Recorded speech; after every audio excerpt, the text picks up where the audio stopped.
श्रीमद् भगवद गीता अध्याय संख्या 3 कुछ श्लोक करेंगे समरी के लिए। सारा अध्याय तो नहीं हो पाएगा। तो सबसे पहले अध्याय संख्या 3 के बारे में थोड़े से डिटेल्स जान लेते हैं। अध्याय का नाम है कर्म योग।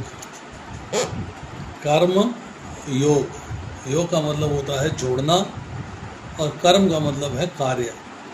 हम क्या कार्य करें कि अपने आप को भगवान से जोड़ पाएँ। इसमें कुछ पॉजिटिव चीज़ें हैं, कुछ नेगेटिव चीज़ें हैं। सब बातें भगवान ने इस अध्याय में डिस्कस करी। पहले से लेके और दूसरे श्लोक के अंदर अर्जुन का संशय है। अर्जुन ने कृष्ण से पूछा, यदि आप बुद्धि को कर्म से श्रेष्ठ समझते हैं तो आप मुझसे युद्ध क्यों करवाना चाहते हैं। उसके बाद तीसरे से 9वें श्लोक में निष्काम कर्मयोग अर्जुन के लिए ज्ञान योग से बेहतर है। भगवान ने बताया कि ज्ञान योग इन्फीरियर है और निष्काम कर्म योग सुपीरियर है। तीसरे श्लोक में कहते हैं 2 प्रकार के पुरुष होते हैं। एक ज्ञान योगी जो कर्म का त्याग कर देते हैं और दूसरे कर्म योगी जो निर्धारित कर्म करते हैं। चौथे और 5वें श्लोक में बताया कर्म के असामयिक त्याग की सलाह नहीं दी गई है, क्योंकि निष्क्रियता अप्राकृतिक है। कार्य तो आपको करना ही पड़ेगा। प्रकृति के गुण अर्जित जो आपने किए हैं, प्रकृति के गुण से विवश होकर आपको कार्य तो करना ही पड़ेगा। छठे से लेकर 9वें श्लोक तक 6, 7, 8, 9 4 श्लोक हैं। एक मिथ्याचारी बाह्य रूप से कर्म का त्याग करता है, लेकिन उसका मन इंद्रिय विषयों का चिंतन करता रहता है। दिखाने के लिए है कि मैंने कर्म का त्याग कर दिया है, परंतु उसका मन जो है वो इंद्रिय विषयों का चिंतन करता रहता है। इससे श्रेष्ठ है विष्णु की प्रसन्नता के लिए नियत कर्म करके बंधन में ना पड़े। ठीक है। उसके बाद 10वें से लेकर 16वां श्लोक, ये बहुत टेढ़े श्लोक हैं, बहुत टेढ़े श्लोक हैं, समझने की बात है। कर्म कांड से कर्म योग तक का मेथड समझाया गया। 10वें से लेकर 11वें श्लोक है यज्ञ में और मनुष्यों में और देवताओं के भूत जब सहयोग होता है तो भौतिक सुख की प्राप्ति होती है। 12वें से लेकर 13वें श्लोक में बताया गया है कि मनुष्य को यज्ञ में अर्पित हुए अन्न का भोजन करना चाहिए, अन्यथा वो चोर है। अब यहाँ यज्ञ क्या है इसको समझना जरूरी है। तो यज्ञ देवताओं के प्रति या यज्ञ भगवान के प्रति, ये इंपॉर्टेंट पॉइंट है। 14वें से लेकर 16वें श्लोक में चर्चा आती है कि यज्ञ का चक्र क्या है, यज्ञ का चक्र क्या है, और यज्ञ विहीन जीवन पापी है।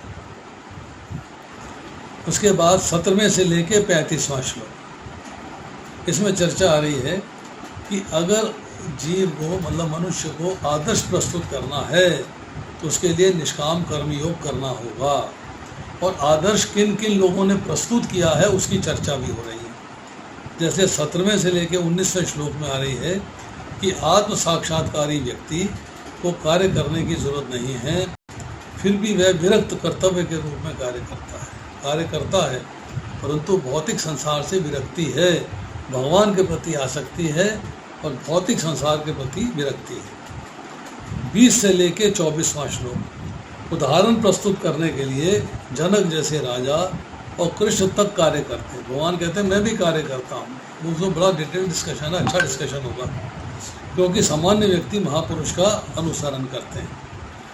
फिर 25 में लेके 29वें श्लोक तक है कि जो कर्मयोगी है वो विरक्त होकर कार्य करता है और अज्ञानी लोगों को विचलित नहीं करता।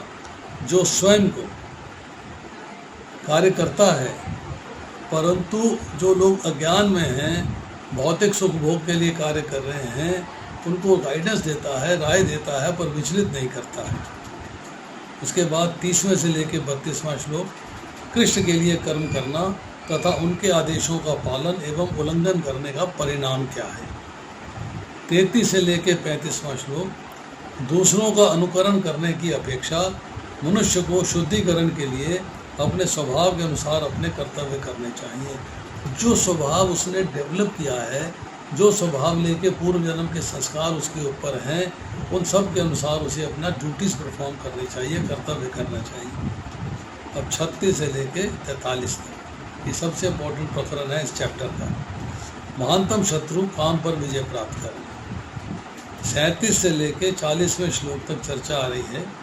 अतोषणीय काम भौतिक बंधन का कारण है, ज्ञान को आवृत करता है और 3 दिशाओं को प्रभावित करता है। ये लाइनें समझनी बड़ी ज़रूरी है कि ज्ञान को ढक देता है और तीनों दशाएं, चाहे सतोगुण है, चाहे रजोगुण है, चाहे तमोगुण है, उनको प्रभावित करता है। और 41 से लेकर 43वें श्लोक में है, इंद्रियों को वश में करके तथा सावधान आध्यात्मिक बुद्धि के द्वारा मन को स्थिर करके मनुष्य काम पर विजय प्राप्त कर सकता है। This is important. मतलब 36 से लेकर 43वें श्लोक तक कि कामना और क्रोध को जीतने के लिए कैसा विवेक चाहिए उसका वर्णन है। इसमें 37 से 40वें तक काम और क्रोध जीवात्मा को भटकने का कारण है और 41 से लेकर 43 तक है कामना और क्रोध को जीतने का उपाय। ये पूरे अध्याय की क्विक समरी है, इंपॉर्टेंट पॉइंट्स इसके। अब हम जो है पहला श्लोक करते हैं। जायसी चेत कर्मणा ते मता बुद्धि जनार्दना तत् किम कर्मणि घोरे माम नियोजसी केशवा। अर्जुन ने कहा, हे जनार्दन, हे केशव, यदि आप बुद्धि को सकाम कर्म से श्रेष्ठ समझते हैं तो फिर आप मुझे इस घोर युद्ध में क्यों लगाते हैं। इम्पॉर्टेंट पॉइंट ये है कि बुद्धि को सकाम कर्म से श्रेष्ठ समझना, अर्थात बुद्धि योग को कर्म योग से श्रेष्ठ समझना, ये आपके मन के अंदर बात आ रही है। तो आप मेरे को जो है इस कार्य में क्यों लगाते हैं। बुद्धि योग एक्चुअली भक्ति योग है, पर अर्जुन जो है बुद्धि योग का अर्थ समझता है इंटेलिजेंस। भगवान ने कहा है दूसरे अध्याय में कि बुद्धि के द्वारा गृहीत कर्मों से दूर रहें, ऐसा अर्जुन का मानना है। गृहीत कर्म भी गलत कार्य, विकर्म, और किसी को मारना जो है विकर्म है। तो कहते हैं कि आप गृहीत कर्म से दूर रहने के लिए कह रहे हैं, तो फिर मुझे किसी को मारने के लिए क्यों बोलते हैं। व्हाई डू टेल कि मारो, युद्ध करो, मैं हिंसा नहीं करना चाहता। तो यहाँ पर जो है शब्द इस्तेमाल हुए हैं, उनकी चर्चा हम पहले कर चुके हैं। अगर आप जानना चाहेंगे तो मैं बताऊंगा कि जनार्दन का अर्थ क्या होता है, केशव का अर्थ क्या होता है। जानना चाहेंगे क्या? कौन कौन कौन जानना चाहेगा? यस प्रभुदेव। हाथ खड़ा करें सब लोग।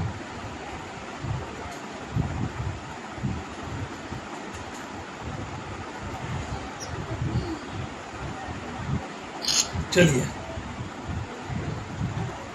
जनार्दन, जन का अर्थ है समाज, अर्थात यहाँ भक्त के लिए आया है। और अर्दन का मतलब है दूसरों के दुख को मिटाने वाला, मतलब भक्त जनों के दुखों को मिटाने वाला जनार्दन कहलाता है। मतलब आपकी याचना को पूर्ण करने वाला जनार्दन कहलाता है। तो भगवान को जनार्दन कहा गया है। बलदेव विद्याभूषण इसमें जो है व्याख्या देते हैं कि समाज की सुरक्षा, समाज की वेलबींग में जो रुकावट डालते हैं उनका नाश करने वाले को जनार्दन कहते हैं। अब शब्द इसमें इस्तेमाल हुआ है केशव। केशव, केशव के अर्थ क्या है? नंबर 1, कई अर्थ हैं इसके। नंबर 1, केशी असुर का वध करने वाले केशव कहलाते हैं। नंबर 2, का से ब्रह्मा जी हैं, आ से विष्णु हैं, ईश से महेश हैं। सो ये तीनों जिनके स्वरूप हैं, मतलब तीनों जिनके वपु हैं, स्वरूप हैं, वो केशव कहलाते हैं। का जमा ईश्वर, मतलब का जमा आ जमा ईश, अर्थात ब्रह्मा, विष्णु और महेश तीनों जिनसे प्रकट हुए हैं, जिनका स्वरूप है, वो केशव कहलाते हैं। नंबर 3, केशव, जिनके बाल, जिनके केश वक्र हैं, वक्र मतलब कुंडलधारी है, कुंडल बने हुए हैं, उसको जो है केशव कहते हैं। हरिवंश पुराण में उल्लेख आता है, शिवजी अर्थात रुद्र भगवान कृष्ण से कहते हैं, ब्रह्मा जी और मैं दोनों आपसे उत्पन्न हुए हैं, आप हम दोनों के नियंता हैं, इसलिए आप केशव कहलाते हैं, इसलिए आप केशव कहलाते हैं। उसके बाद जो राधा जी के बालों को संवारते हैं, केश विन्यास करते हैं, राधा जी के बालों को संवारने वाले को केशव कहते हैं। अर्जुन का निष्कर्ष क्या है कि बुद्धि का प्रयोग करो और संबंधियों को मारने के घृत कर्म से दूर रहो, या बुद्धि के द्वारा भगवान से संबंध स्थापित करो, फिर युद्ध करने के लिए क्यों कहते हैं? वाई, अगर बुद्धि लगानी है, समाधि लेनी है, इंद्र निग्रह करना है, तो फिर युद्ध को क्या उचित है? कर्मयोग या सांख्य योग? दूसरे अध्याय के 48वें श्लोक में कर्मयोग की चर्चा हुई है और 49वें श्लोक के अंदर ज्ञान योग की चर्चा हुई है। तो इसमें मेन थीम क्या है? मेन थीम क्या है कि अगर आपको लिबरेशन प्राप्त करनी है, मुक्ति प्राप्त करनी है, तो मुक्ति का उपाय है बंधन से छुटकारा, means getting rid of the bondage. जो आपको उस भौतिक संसार में बंधन हुआ है, उससे आपको छुटकारा चाहिए। अब छुटकारा कैसे मिलेगा? अब इसमें बड़ा इंपॉर्टेंट पॉइंट है, क्या कार्य करने से छुटकारा मिलेगा, या कार्य करने में जो चेतना है, जो कॉन्शियसनेस है, वो भी इन्वॉल्व हो तब छुटकारा मिलेगा? मतलब कार्यों में जो कॉन्शियसनेस होती है वो आपके छुटकारे में साधन बनती है, केवल कार्य नहीं, ओनली एक्टिविटी नहीं। इसीलिए कहा गया है रिनंसिएशन, जो शब्द इस्तेमाल होता है, रिनंसिएशन शब्द जो इस्तेमाल होता है, उसका मतलब यह है कि आपको कर्म के फलों का परित्याग करना है, आपको एक्टिविटीज़, कर्मों को नहीं छोड़ना है, कर्म के फल का परित्याग करना है। मीन्स आपको एक्टिविटीज़ करते हुए उसके फलों को परित्याग कर देना है। अब मैं एक बड़ी सुंदर बात आपको बताता हूँ, कभी ध्यान से सुनिएगा। It is something out of वे। परित्याग का अर्थ क्या होता है और त्याग का अर्थ क्या होता है? त्याग का मतलब होता है किसी चीज को छोड़ देना, किसी चीज को छोड़ देना, आपने त्याग कर दिया। आपके पास धन था, धन छोड़ दिया, धन का त्याग कर दिया। कपड़े थे, कपड़े छोड़ दिए, कपड़ों का त्याग कर दिया। आपके पास मकान था, मकान छोड़ दिया, मकान का त्याग कर दिया। मीन्स जो आपके पास वस्तु है उसको त्याग देना परित्याग कहलाता है, उसको छोड़ देना त्याग कहलाता है। जो आपके पास है, अब आपने कर्म फल को जनरेट किया और उसका त्याग कर दिया, मतलब ऐसा कार्य किया जिससे कि कर्म फल जनरेट हो रहा है, और अब आप उस कर्म के फल का परित्याग कर देते हो, उसको छोड़ देते हो, तो आपने कहा रेनसिएशन है, मैंने कर्म के फल का परित्याग कर दिया। बट अब कर्म फल जनरेट ही क्यों करो? Why do you generate? अगर आप कर्म फल का जनरेशन नहीं करोगे, उसको पैदा नहीं करोगे, कर्म फल का आपकी उत्पत्ति नहीं होगी, तो त्यागोगे क्या? त्यागना ही नहीं होगा, त्यागने की जरूरत ही नहीं है। ऑटोमेटिक रिनंसिएशन है, ऑटोमेटिक रिनंसिएशन है, ऑटोमेटिक त्याग है, क्योंकि मैंने कर्म फल का जनरेशन नहीं किया है। अब कर्म फल का जनरेशन कैसे नहीं होगा? हम यहाँ पे कर्म फल की बात कर रहे हैं, जिससे भौतिक फल होता है और भौतिक फल की प्राप्ति होती है, वो कर्म है। सकाम कर्म अर्थात जिससे भौतिक फल की प्राप्ति होती है, वो सकाम कर्म कहलाता है। और जब आप कर्म ही भगवान के लिए करोगे तो सकाम फल मिलेगा नहीं। जब सकाम फल मिलेगा नहीं तो आपने त्याग नहीं करना, ऑटोमेटिक रेनुंसिएशन हो गया। यही बात जो है चौथे अध्याय के 18वें श्लोक में कही गई है। जो कर्म को अकर्म समझता है और अकर्म को कर्म समझता है, उसका सही ज्ञान है, वो मेरी भक्ति में प्रवृत्त होता है। कर्म को अकर्म मानना, अकर्म को कर्म मानना। जब आप कर्म ही केवल भगवान के लिए करते हो, कर्म अपने लिए करते ही नहीं हो, आपका कर्म केवल भगवान के लिए है, तो ऑटोमेटिकली उसका कोई भौतिक फल जनरेट नहीं हो रहा है। अब भौतिक फल को पैदा नहीं कर रहे हो, भौतिक फल की उत्पत्ति नहीं हो रही है, तो आपने त्याग क्या करना है? जब फल ही नहीं है आपके पास तो त्यागोगे क्या? तो इम्पोर्टेंट पॉइंट क्या हो गया कि कोई भी ऐसा कार्य नहीं करना है जिससे भौतिक फल की प्राप्ति हो। कार्य वही करना है जिससे आध्यात्मिक फल की प्राप्ति हो और भगवान के धाम जाने का रास्ता बनता चला जाए, सीढ़ियाँ बनती चली जाए। अब हम चर्चा करते हैं श्लोक नंबर 2।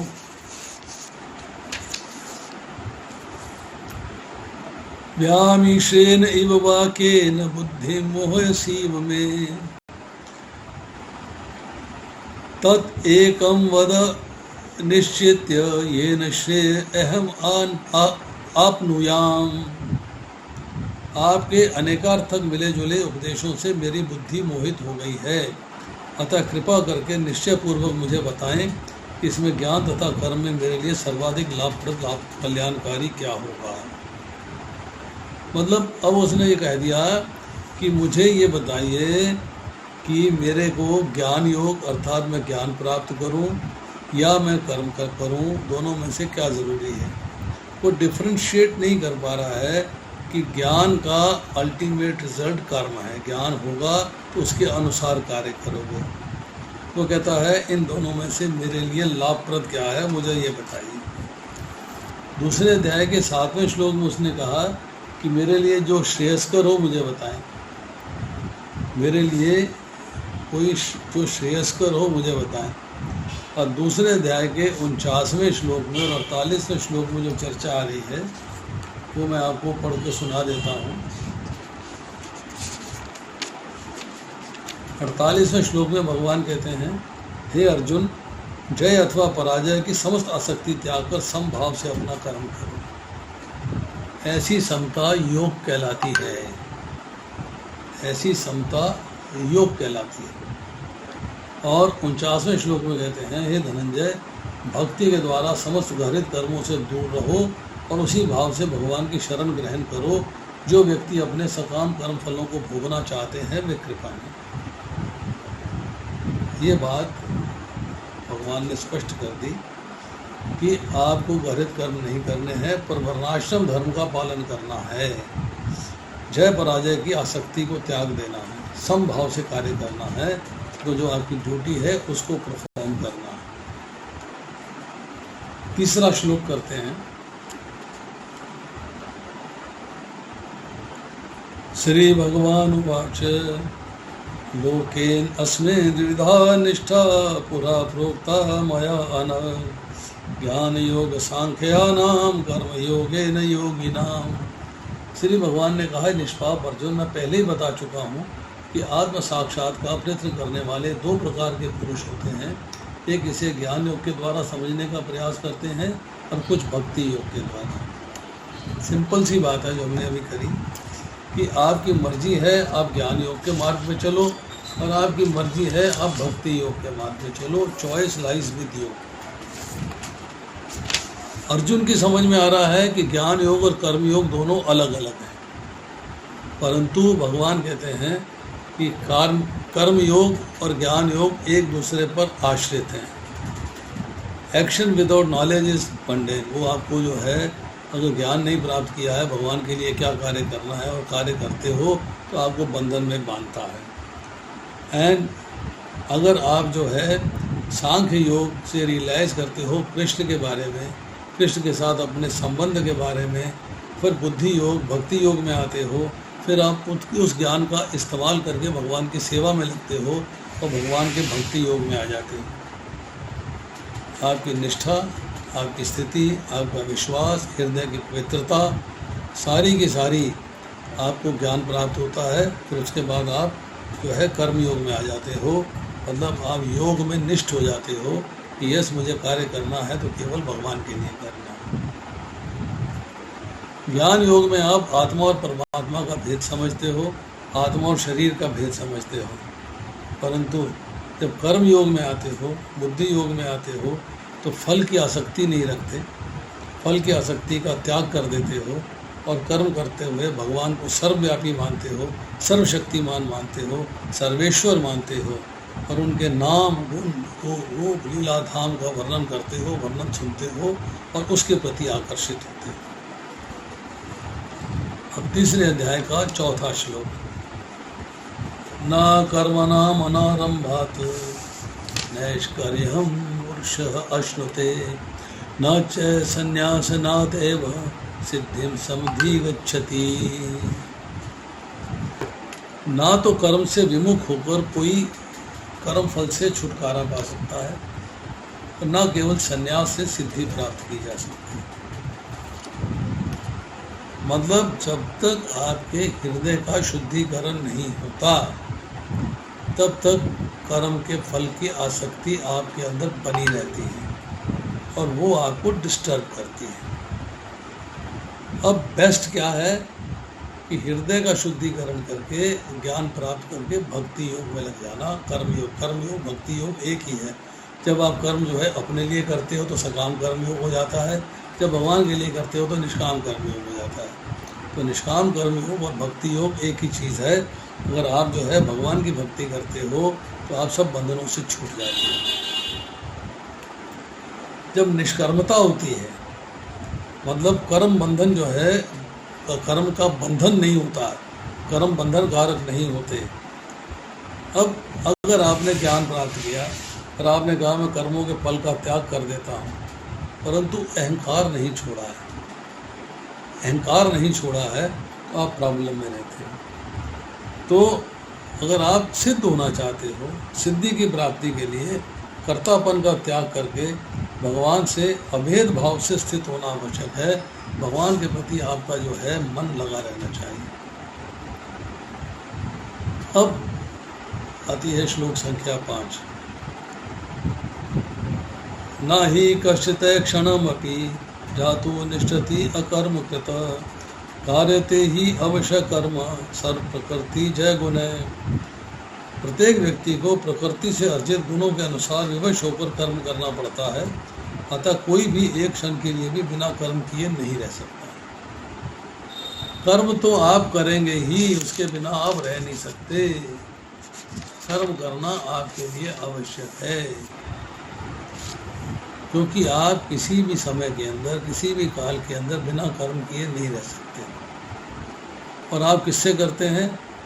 प्रकृति के गुणों से उत्पन्न जो होते हैं, तो प्रकृति के गुणों से जो कार्य उत्पन्न होते हैं, जो कार्य करते हो, उनसे बंधन में आके कार्य करते हो। अब यहाँ पर चर्चा आ रही है कि एक क्षण के लिए भी, एक क्षण के लिए भी का अर्थ क्या है? दूसरे अध्याय के 47वें श्लोक में कहा गया कि कर्म करने में तेरा अधिकार है। अब पिछले जन्मों के किए हुए कर्मों के संस्कार, उनके द्वारा जो स्वभाव बनता है, उससे परवश होकर तुम कर्मों में प्रवृत्त हो जाते हो, कर्म करना शुरू कर देते हो। यही गुणों को वश में कर्म करने के लिए बाध्य होना है। आप गुणों के वश में आ जाते हो, गुण आपके ऊपर हावी हो जाते हैं और आप कार्य करते हो। अब सवाल ये है कि सोल का नेचर है ऑलवेज एक्टिव, हमेशा एक्टिव रहती है, इटर्नली एक्टिव है। और मटेरियल बॉडी जो है उसको मूव करती है कुछ ना कुछ कार्य करने के लिए। जब कार्य करते हैं, कार्य अपने लिए भी हो सकता है, कार्य भगवान के लिए भी हो सकता है। हमें डिपेंड करता है कि आप किसके लिए कार्य करते हो, और जिसके लिए जैसा कार्य करोगे वैसे बंधन में बंध जाओगे। भगवान के लिए कार्य करोगे तो बंधन से छूट जाओगे। छठे श्लोक में कहते हैं कर्म इंद्रियाणि संयम्य यास्ते मनसा स्मरण इंद्रिय अर्थान विमूढ़ात्मा मिथ्याचार से उच्यते। जो कर्मेंद्रियों को वश में तो करता है, किंतु जिसका मन इंद्र विषयों का चिंतन करता रहता है तो निश्चित रूप से स्वयं को धोखा रहता है। आपने बड़ी मेहनत करी, दृढ़ता पूर्वक इंद्रियों के जो एक्शंस हैं उनको कंट्रोल कर लिया, ज्ञान की इंद्रियां भी कंट्रोल कर ली, कर्म की इंद्रियां भी कंट्रोल कर ली, इंद्रिय विषयों के प्रति चिंतन होता रहता है। अब सोचते रहते हैं, अरे यार वो पिक्चर देख लेते, देखने नहीं गए एग्रीड, पर देख लेते, वो कार्य कर लेते, वो सुन लेते, ये हो जाता, वो हो जाता। मतलब आप जो है अपने आप को धोखा दे रहे हो, आपका आचरण झूठा है, आचरण आपका मिथ्या है। मतलब आप जो है जैसे कपटी बगुला होता है, वो एक्टिंग कुछ करता है, करता कुछ है, आप ऐसे ही कर रहे हैं, आपका मिथ्या आचरण है। अब दिखने में तो आप करते हो कि आपने कर्म के फलों का त्याग कर दिया है, परंतु मन जो है उनके बारे में सोचता रहता है। तो इसमें जो है कहा जा रहा है विमूढ़ आत्मा। विमूढ़ आत्मा का अर्थ है मूढ़ बुद्धि वाला, मतलब सत्य और असत्य के विवेक से रहित। अब मनुष्य जो है बाहर से इंद्रियों को हठ पूर्वक रोक देता है, और मन से इंद्रियों के विषयों का चिंतन करता रहता है, मन से इंद्र विषयों का चिंतन करता रहता है। तो ऐसी स्थिति को वो क्रिया रहित मान लेता, कोई कार्य नहीं कर रहा, पर चिंतन हो रहा है। टेक्निकली देखने में कोई कार्य नहीं कर रहा कि मैंने तो कर्म किया ही नहीं, परंतु इंद्र विषयों का चिंतन हो रहा है, तो उसको मिथ्याचारी कहते हैं। 7वें श्लोक में ये तो इंद्रियाणि मनसा नियमे आरभते अर्जुन कर्म इंद्रिय कर्म योगम असक्त से विशिष्यते। दूसरी ओर यदि कोई निष्ठावान व्यक्ति अपने मन के द्वारा कर्मेंद्रियों को वश में करने का प्रयत्न करता है और बिना किसी आसक्ति के कर्म योग का प्रारंभ करता है तो अति उत्कृष्ट है। तो पहले में बताया मिथ्या आचरण वाला, यहाँ बताया उत्कृष्ट कौन है। नंबर 1 अर्जुन की तरह निर्मल अंतःकरण वाला, जिसका मन जो है निर्मल है, उसमें कोई मल नहीं। दूसरा कि वो जो है निष्ठावान है, मतलब उसका जो है कर्म योग के प्रति, भक्ति योग के प्रति निष्ठा है, भगवान के प्रति निष्ठा है। अब उसने जो है इंस्ट्रक्शंस को मान के अपने मन के द्वारा कर्मेंद्रियों में ज्ञानेंद्रियां भी और कर्मेंद्रियां भी दोनों को वश में करने की कोशिश कर रहा है, प्रयत्न कर रहा है। अब उसकी भौतिक भोग में, भौतिक सुख भोग में, भौतिक आकर्षण में कोई आसक्ति नहीं है, तो वो जो है बिना किसी आसक्ति के कर्म योग को आरंभ करता है, तो उसको जो है सुपीरियर माना गया है, वो उत्कृष्ट है। आसक्ति जो है 2 चीज़ों में होती है, या कर्म में या कर्म फल में। या तो कर्म में आसक्ति है या कर्म के फल में आसक्ति है। दोष किस में है, फल में या कर्म में नहीं।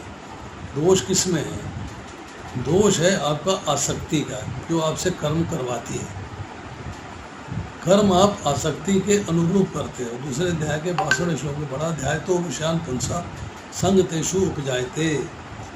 इंद्र विषयों का चिंतन करने से उनमें आसक्ति उत्पन्न होती है, और आसक्ति से फिर कामना आती है, कामना से कर्म होता है। तो जो कर्म योगी है वो ज्ञान योगी से श्रेष्ठ है। मन से इंद्रियों को वश में करना, मतलब विवेक एवं बुद्धि के द्वारा मन तथा इंद्रियों को वश में कर लेना, उनका आत्मा से कोई संबंध नहीं रखना। अब आता है तीसरे अध्याय का 8वां श्लोक। नियतम कुरु कर्म तुम कर्म जाये ही कर्मणः शरीर यात्रा अपि चते न प्रसिद्धेत अकर्मणा। अपना नियत कर्म करो, क्योंकि कर्म ना करने की अपेक्षा कर्म करना श्रेष्ठ है। कर्म के बिना तो शरीर का निर्वाह भी नहीं हो सकता। मतलब नियत कर्म करने की इंस्ट्रक्शन दिया गया। you have to perform your prescribed duties. तुम्हारा कर्म करने का अधिकार है, और कौन से कर्म करने हैं? जो भगवान बता रहे हैं, मैं निष्काम भाव से कर्म करना बता रहा हूँ, उसके हिसाब से कर्म करो। कोई ऐसा कर्म मत करो जिसके फलस्वरूप आपको शरीर भोगना पड़े। अब अर्जुन का डर क्या है? अर्जुन का डर है अगर मैं कार्य करूँगा तो मटेरियल डिज़ायर होंगी, अटैचमेंट होंगी, रिएक्शंस होंगे और फिर फंस जाऊँगा मैं। तो मैं क्या करूं क्या नहीं करूं मेरी समझ में नहीं आ रहा है। तो शास्त्र मैंने पीछे चर्चा करी थी, शास्त्रों में दो प्रकार के कर्म कहे गए हैं, एक विहित और एक नियत। विहित कर्म क्या है कि शास्त्रों के द्वारा आज्ञा रूप कर्म है, आपको करने हैं। व्रत रखना है, उपवास रखना है, उपासना करनी है, भक्ति करनी है, डीटी वर्शिप करनी है, मंत्र जप करना है, ये आपके विहित कर्म हैं। और दूसरा क्या है, इसी के साथ विहित कर्म क्या है? निषिद्ध कर्मों का त्याग। जो कर्म नहीं करने चाहिए उनको त्याग देना, जैसे झूठ बोलना नहीं करना चाहिए, चोरी करना नहीं करनी चाहिए, हिंसा करनी नहीं करनी चाहिए। अब नियत कर्म क्या है कि वर्ण और आश्रम के अनुसार कर्म करना है। जो आपका वर्ण है, जो आपका आश्रम है, उसके अनुसार कर्म करना है। अब आती है श्लोक संख्या 9। यज्ञार्थ कर्मण अन्यत्र लोकयं कर्म बंधना तदर्थम कर्म कौन्तेय रक्त संग समाचर। श्री विष्णु के लिए यज्ञ रूप में कर्म करना चाहिए, अन्यथा कर्म के द्वारा इस भौतिक जगत में बंधन उत्पन्न होता है। अतः हे कुंती पुत्र, उनकी प्रसन्नता के लिए अपने नियत कर्म करो, इस तरह तुम बंधन से सदा मुक्त रहोगे। बंधन से सदा मुक्त रहोगे कैसे? कि श्री विष्णु के लिए यज्ञ रूप में कर्म करना चाहिए। श्री विष्णु के लिए यज्ञ रूप में, मतलब जो निष्काम कर्म की चर्चा तीसरे अध्याय के तीसरे श्लोक से लेकर 8वें श्लोक तक हुई है, अब उसके अंदर जो है कर्म और ज्ञान को कंबाइन किया गया। अब निष्काम कर्म जो है आपको समझाता है कि सोल तो एक्टिव है, बट इन डिटैच्ड वे निष्काम कर्म लीड्स टू भक्ति। जब आप कर्म फल का त्याग कर देते हो, निष्काम कर्म करते हो, तो वो भक्ति योग में कन्वर्ट हो जाता है। 10वें से लेकर 16वें श्लोक तक योगा लैडर है, ये अलग प्रकरण है, एक सेपरेट सिस्टम है। अब कहते हैं केवल विष्णु के लिए कार्य करें। मुक्त संग का अर्थ है कर्मों में, उसके फलों में ममता एवं आसक्ति का त्याग। और अयम लोक का अर्थ है कर्म इस योनि में, फल दूसरी योनि में। कुछ नहीं मालूम है आपको कर्म फल कब मिलेगा, कब नहीं मिलेगा। अब 10 से लेकर 16 ये जो है एक अलग से प्रकरण है। 7 श्लोक हैं ये, 10 से लेकर 16 तक। ये आप चाहें तो आज कर लें, आप चाहें तो प्रश्न उत्तर कर लें, और इसको फिर अगले शनिवार करें। चॉइस आपकी है। व्हाट डू यू से? क्वेश्चन आंसर कर लेते हैं, क्योंकि टाइम लगेगा इसमें। हाँ, इसमें 1 घंटा चाहिए।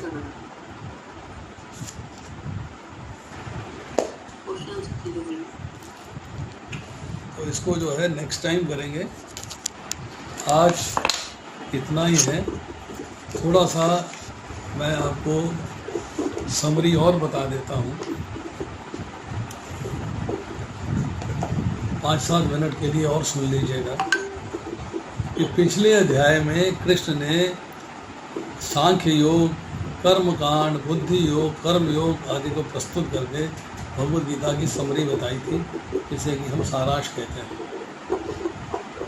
परंतु वह पद्धतिबद्ध नहीं था। अब इस अध्याय से व्यवस्थित रूपरेखा जो है प्रस्तुत हो रही है। इस अध्याय में कृष्ण निष्काम कर्म योग या निर्धारित कार्यों को परम भगवान कृष्ण के प्रति बिना किसी वैयक्तिक इच्छा के अर्पण करने की महान कला बताते हैं, जिससे कार्य में बंधन टल सकते हैं। कृष्ण एक व्यक्ति को काम और क्रोध पर विजय प्राप्त करने के लिए लगने वाले आवश्यक विवेक का, मतलब बुद्धि कैसे डेवलप करनी है, कैसे आर्ट ऑफ डिस्क्रिमिनेशन डेवलप करनी है उसका भी वर्णन करते हैं। कर्म ये शब्द प्रसंग को निर्धारित कार्य अथवा कार्य की प्रतिक्रिया भाग्य माना जा सकता है। कभी कभी वह सकाम कर्म माना जा सकता है जो किसी विशिष्ट परिणाम के लिए किया हो, अपने सुख भोग के लिए किया हो, अपने भौतिक ऐश्वर्य के लिए किया हो।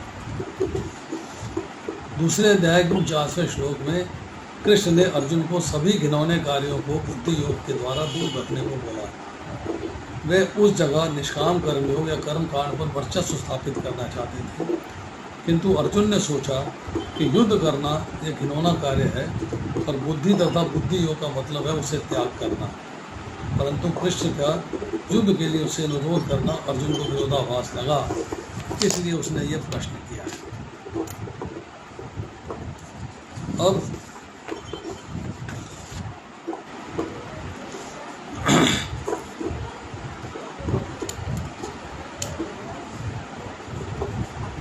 पहले और दूसरे श्लोक में जो चर्चा आई है, हे जनार्दन, हे केशव, यदि आप बुद्धि को कर्म से श्रेष्ठ समझते हैं तो फिर आप मुझे घोर युद्ध में क्यों लगाना चाहते हैं, चर्चा कर चुके हैं।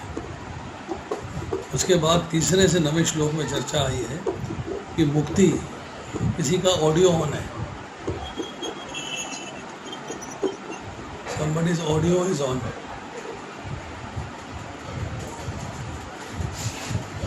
मुक्ति अथवा बंधन ये किसी के कार्य द्वारा नहीं परंतु उसकी कार्य की चेतना पर निर्धारित होता है। अतः त्याग वास्तव में कर्मों का त्याग नहीं है, अपितु कर्म के फल के प्रति आसक्ति का त्याग है। आवश्यक ज्ञान तथा शुद्धिकरण के बिना किया गया कर्म त्याग आध्यात्मिक प्रगति के मार्ग पर विनाश का कारण बनेगा।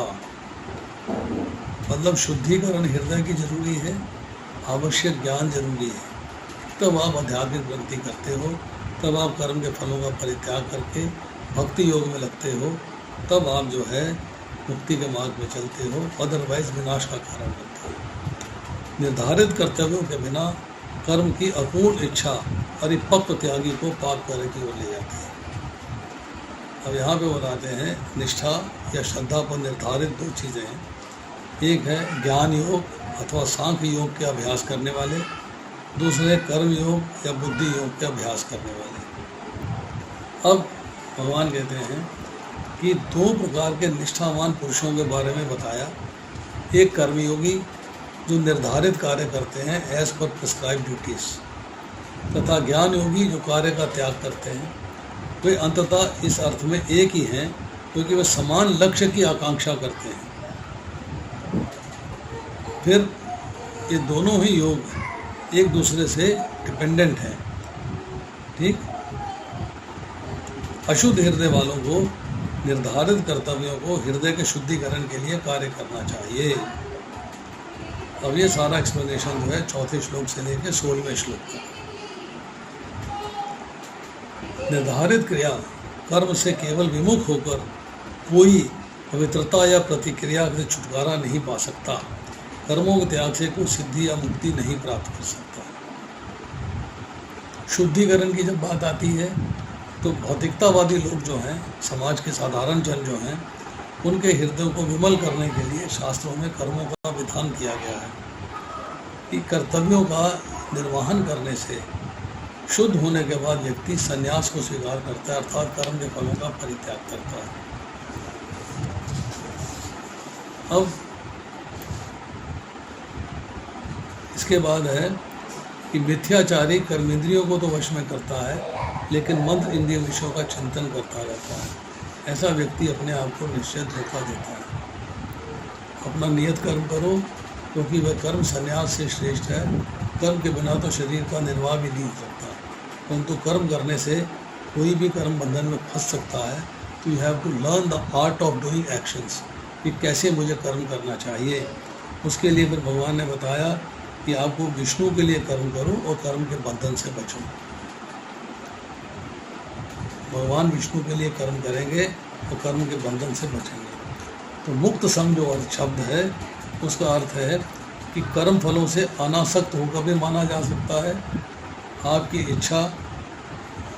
इच्छा के बिना भगवान विष्णु या कृष्ण को निर्धारित कर्तव्य अर्पण करना यज्ञ कहलाता है।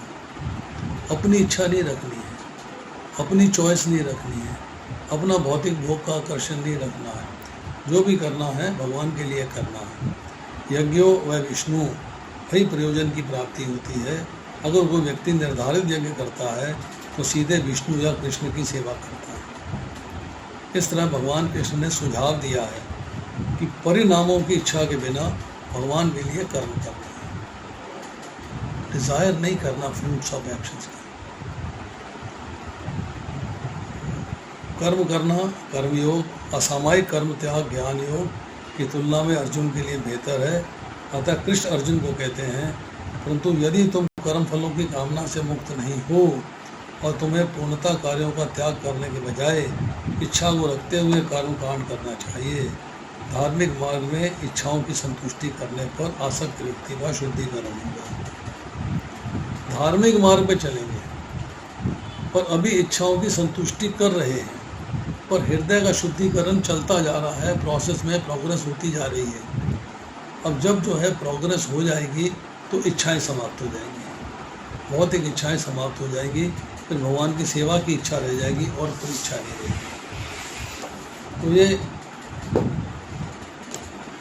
तीसरे अध्याय के पहले से लेकर 9वें श्लोक को समराइज किया है। अब किसी का कोई प्रश्न है तो पूछे। प्रदीप गोयल लोगों ने हाथ खड़ा किया हुआ है। हरे कृष्ण प्रभु जी। हरे कृष्ण प्रभु जी। यस प्रभु, पूछिए।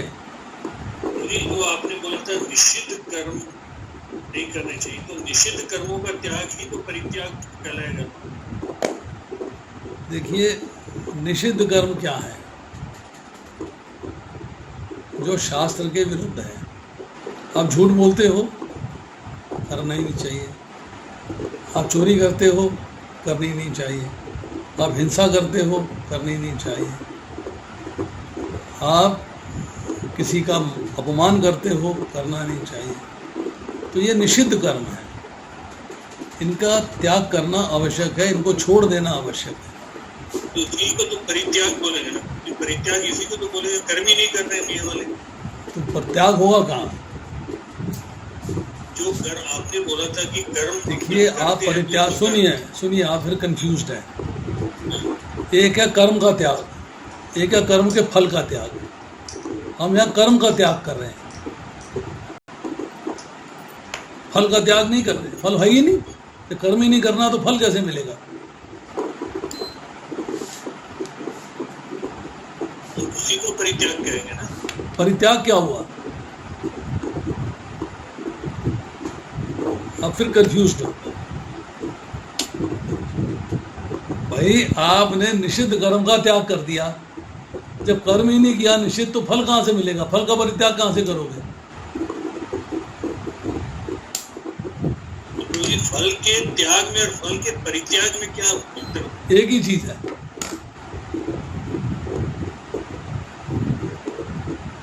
कोई अंतर नहीं। आप कंफ्यूज किस बात पे हो ये बताओ।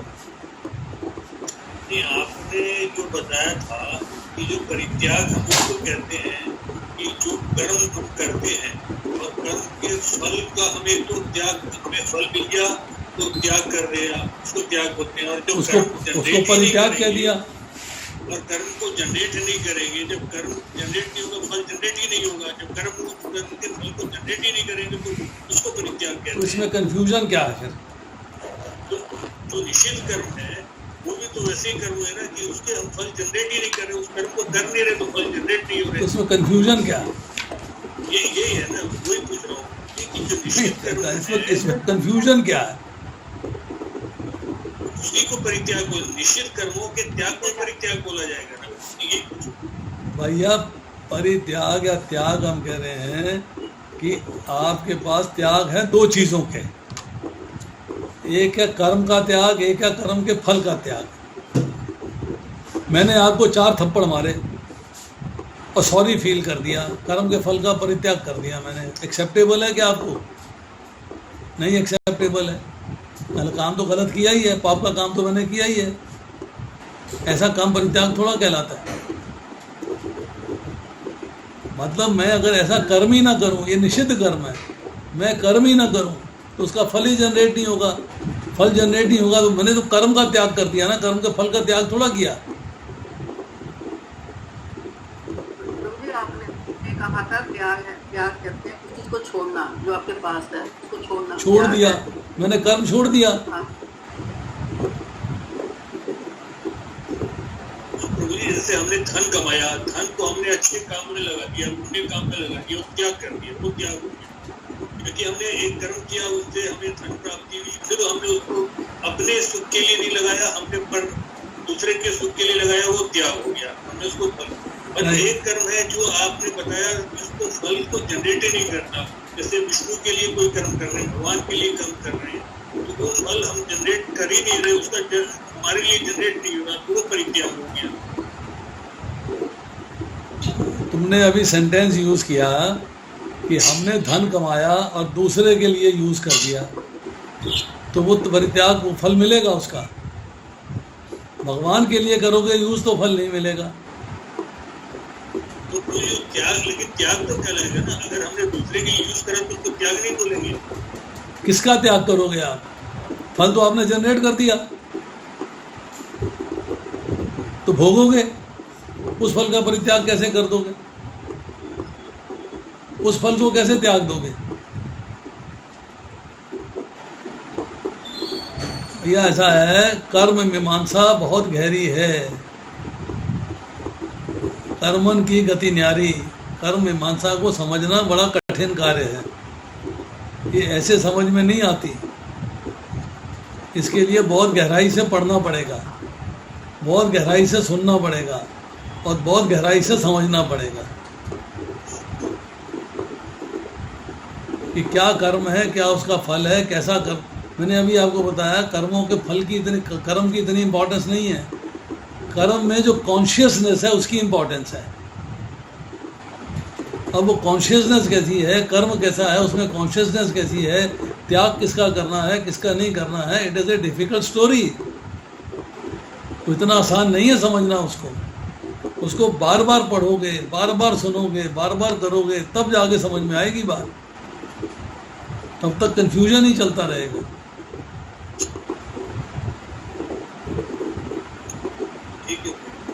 अभी आप कह रहे हो कि मैंने कर्म किया, मेरे को फल मिल गया, त्याग क्या करोगे उसका? किसको दोगे आप फल?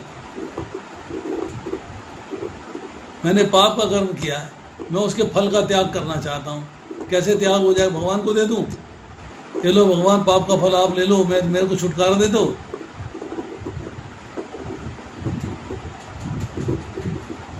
जो कार्य आपकी इंद्र विषयों के चिंतन से आप करते हो और अपने आनंद के लिए करते हो, उसको आप त्याग करके भगवान को कैसे दे सकते हो?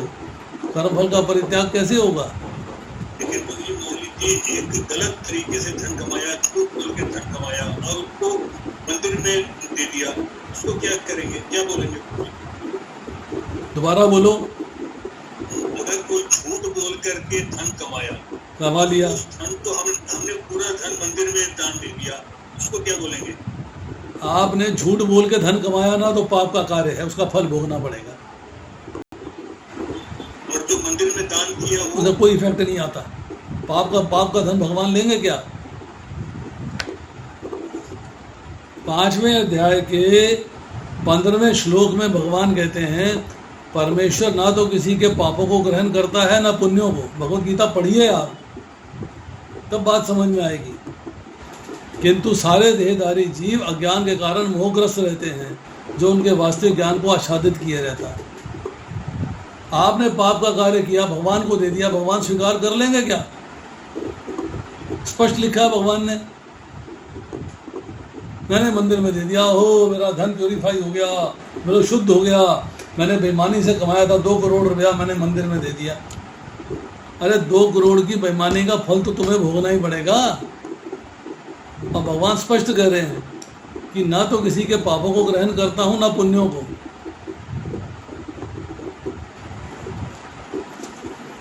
लेकिन जैसे भगवान कहते हैं कि पूर्ण तरीके से भी जो मेरे सेवा में लगा रहता है, तो वो भक्ति में आगे बढ़ जाता है। तो ये तो त्रुटिपूर्ण तरीके से किसी ने अगर गलत कार्य करके धन कमा लिया और उसको फिर उसको मंदिर में दान कर दिया तो त्रुटिपूर्ण उसकी सेवा होगी ना। आपके हिसाब से सेवा हो गई, भगवान तो स्वीकार नहीं कर रहे।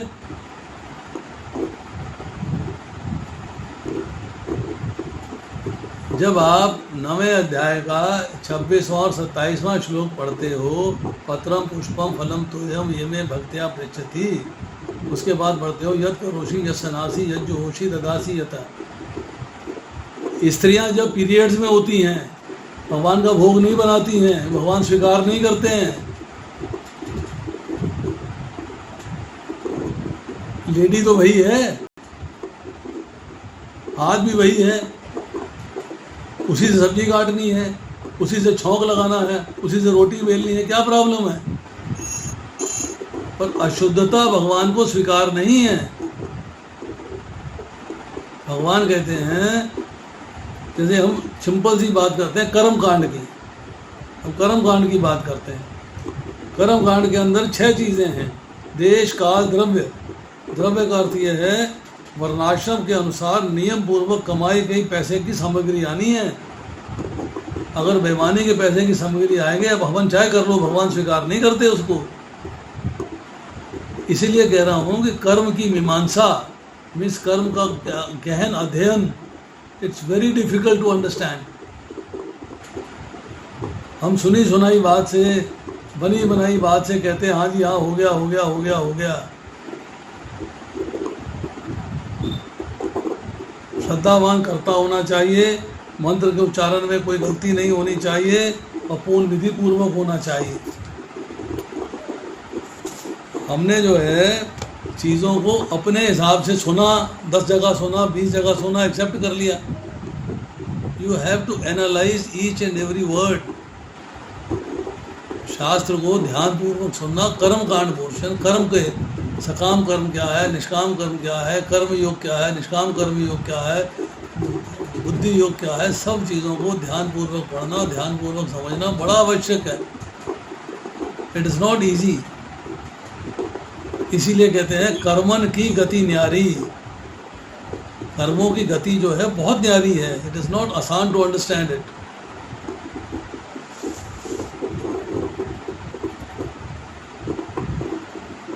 इसलिए पूजन पकाने के लिए अग्नि जला रहा है, तो उस अग्नि के द्वारा भी जीव हत्या तो उसके द्वारा भी हो रही है। अब खाना बनाते हो, जीव हत्या होती कि नहीं होती? होती है। फिर उसका क्या उपाय है? पूजन को भगवान को अर्पित करते हैं, शुद्ध हो जाता है। क्या उपाय है उसका? भोग लगाते हैं भगवान को, तो वही पूजन शुद्ध हो जाता है। तुम्हारी आवाज़ साफ नहीं है। जरा वो जो भोजन बनाते हैं उसको भगवान का भोग लगाते हैं तो शुद्ध हो जाता है। भोजन शुद्ध हो गया ना, जीव तो मर गया। तो उसको भी तो फिर मुक्ति मिल रही होगी। कैसे मुक्ति मिली? कहाँ मुक्ति मिली? हद हो गई। मारा आपने, मुक्ति उसे मिल गई। जब वो भोजन के साथ भगवान ने नहीं प्रभु, कंडनी पेशनी चुल्ली उदकुंभी चा मार्जनी पंचसूना गृहस्थस्य वर्तन्ते। एक शब्द और है आगे। कुंडनी का मतलब है ओखली, पेशनी का मतलब है चक्की, चुल्ली का मतलब है चूल्हा, उद्गम्भी का मतलब है घड़ा जल, और मार्जनी का मतलब है झाड़ू। ये 5 चीज़ें हैं जो गृहस्थ के अंदर जो है एसेंशियल हैं। इन 5 चीज़ों से जीवों की हत्या होती है, और उसके लिए भगवान ने उपाय क्या बताया है कि मेरे को भोग लगा के अगर आप जो है भोजन को प्रसाद के रूप में पाते हो तो इन 5 कार्यों से जो जीव हत्या होती है उस हत्या के पाप से मुक्त हो जाओगे।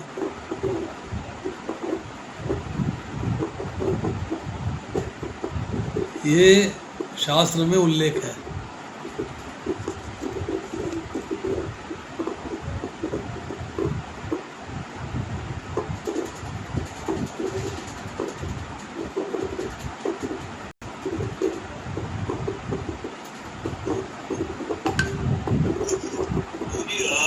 ठीक है, आप बोल रहे हो, धीरे धीरे अब कमाने की बात हो रही है, वो इस संसार में, एक संसार में वो बिना मिलावट के तो कोई भी छोटे तरीके से तो कोई भी व्यक्ति कमा ही नहीं सकता। तभी तो चक्कर काट रहे हैं, योनि दर योनि, भगवान का धाम नहीं मिल रहा। प्योरिटी कहाँ है? आप प्रयास कर रहे हो कि मेरे को दोबारा से मनुष्य योनि मिले, फिर दोबारा मनुष्य योनि मिले, जिससे मैं आगे प्रोग्रेस करके भगवान के धाम जा सकूं, प्योरिफिकेशन हो। न नीच योनियाँ ना मिले, पशु योनि ना मिले, पतंगा योनि ना मिले, कीट योनि ना मिले।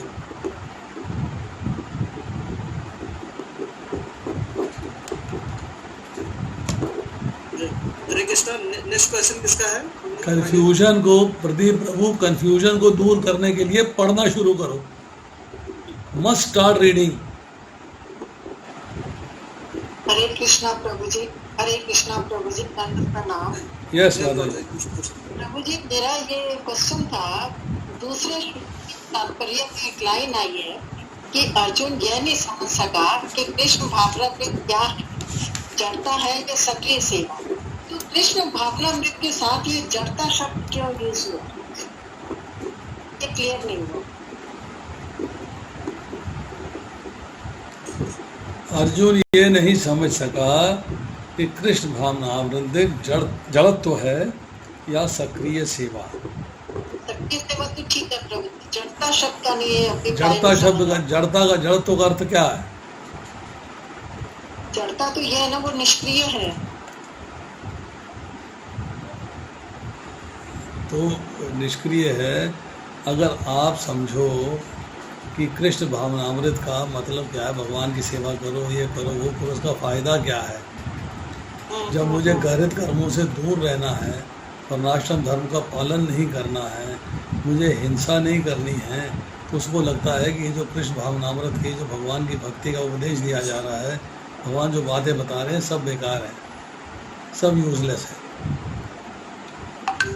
अगर मुझे भगवान की सक्रिय सेवा करूं, मेरे को युद्ध करने के लिए बोल रहे हैं, ये भगवान की सेवा थोड़ा है। भगवान की सेवा तो है, भगवान की सेवा करूं मैं, इसमें क्यों फंसूं, युद्ध क्यों करूं? तो जड़त्व का अर्थ ये है कि कृष्ण भावनामृत डल है या एक्टिव है, ये बात का उत्तर आ गया। चलिए, ठीक है Prabhu ji. Hare Krishna. Next question. Hare Krishna Prabhu ji. Yes. धन्यवाद, प्रणाम प्रभु जी। जैसे आपने बताया कि पिछले जन्मों के गुणों के अनुसार हम स्वभाव के अनुसार कर्म करते हैं, तो हम जो अपने कर्म करते हैं वो क्या जिस स्वभाव के अनुसार हम कर्म करते हैं?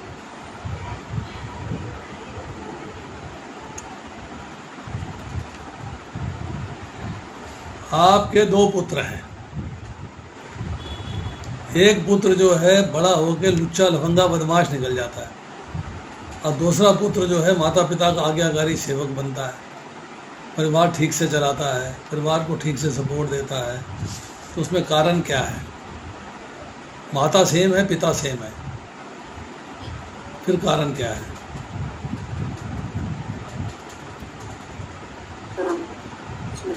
उसका स्वभाव लुच्चा लफंगा बदमाश का क्यों बना? उसका स्वभाव माता का आज्ञाकारी सेवक क्यों बना, जबकि माता सेम है और पिता सेम है? Why difference? पिछले जन्म के गुणों के अनुसार बताइए। पिछले जन्म के कर्मों के अनुसार। आपको उत्तर मिल गया।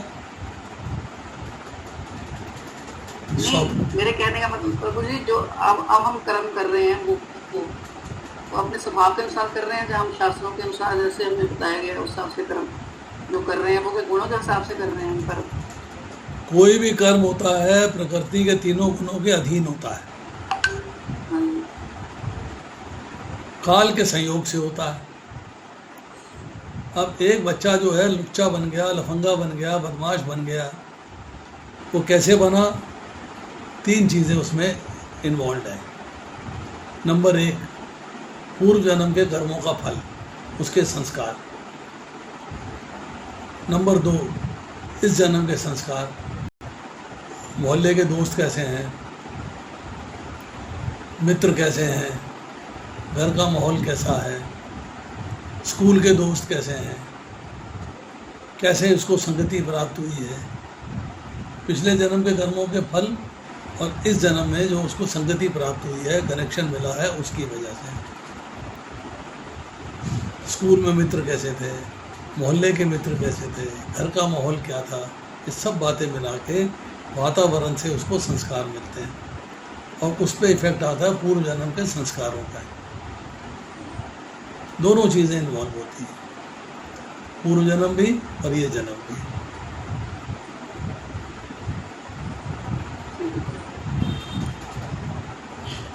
हरे कृष्ण प्रभु, थैंक यू प्रभु, धन्यवाद प्रभु जी, बहुत बहुत धन्यवाद प्रभु जी। और किसी का कोई क्वेश्चन है? हरे कृष्ण। और तो किसी का तो नहीं। हरे कृष्ण। तो प्रभु जी यहीं पे विराम देंगे। Thank you Prabhu.